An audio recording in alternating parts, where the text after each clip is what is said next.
মাননীয় হিমন্ত বিশ্ব শৰ্মা ডাঙৰীয়া, ৰাজ্যিক সভাপতি দিলীপ শইকীয়া ডাঙৰীয়া, আমাৰ নগাঁও জিলাৰ সভাপতি ৰঞ্জিত বৰদলৈ ডাঙৰীয়া,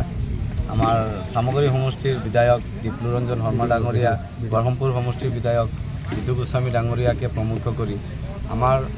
কাৰ্যনিৰ্বাহক সদস্য নগাঁও অসম প্ৰদেশৰ সুৰেশ বৰা ডাঙৰীয়া আৰু জ্যেষ্ঠ ৰাজনীতিবিদ আমাৰ মুজিবুৰ ৰহমান ডাঙৰীয়া, তেখেতসকলৰ আশীৰ্বাদতে মই চামগুৰি মণ্ডলত যে সভাপতি মোক নিযুক্তি দিছে তেওঁলোকক মই অশেষ ধন্যবাদ আৰু কৃতজ্ঞতা জ্ঞাপন কৰিছোঁ। আৰু মই মণ্ডল সভাপতি হৈ প্ৰথম মই কনুৱামাৰী গাঁও পঞ্চায়তত আহিছোঁ চিনাকি হ'বৰ কাৰণে। ইয়াত তেওঁলোকে মোক যি সম্বৰ্ধনা বা যি আদৰি লৈছে